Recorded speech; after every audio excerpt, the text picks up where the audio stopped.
and that's why I can't go through the ball, or I can't do this or that. So I'm going to show you exactly how much hamstring flexibility you actually need to kind of hone this down so you kind of get it. On behalf of a physical therapist or trainer, if they test you for hamstring, they're testing you to see if you have what's called within normal limits.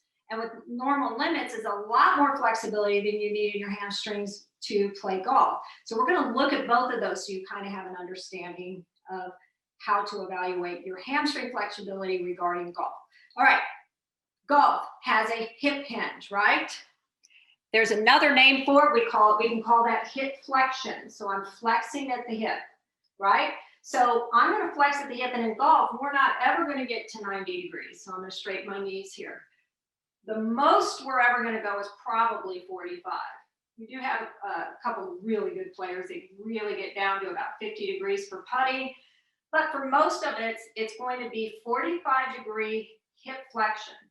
Now on this, I'm moving my torso, not so much my legs. So I'm flexing from this position, and there my knees are locked and they're straight, and then I'm going to bend both knees.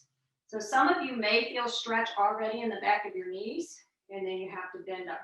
Look sideways in the mirror. This is 90, this is 45. Now let's put this into perspective. When so many of you think that you have tight hamstrings, right? So what does that look like if I'm looking for my degree of hamstring stretch from this position? If I bring this leg up 90 degrees, provided I keep my tailbone down, I don't push my lower back to the floor, that's 90 degrees.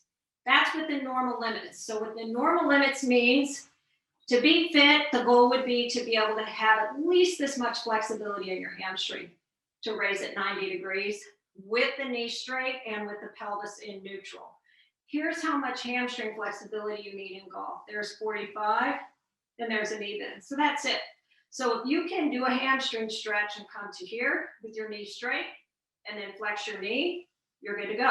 That's how much hamstring flexibility is required for the golf swing.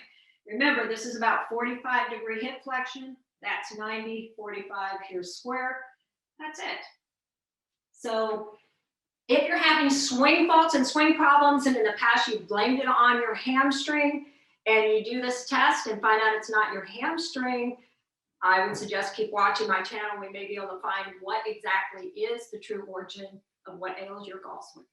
Hey, thanks for watching that video, and be sure to look in the description box below for the link where you can register for a free video series, 10 videos that will teach you how to do an in-home assessment to test your own flexibility to see what is your capability to get into those coveted positions. You don't want to miss it. Description box below. And please, as always, if you haven't subscribed, please subscribe to my channel, pass and share the videos along, spread the word. Body movement laws is the future of golf instruction. Thanks.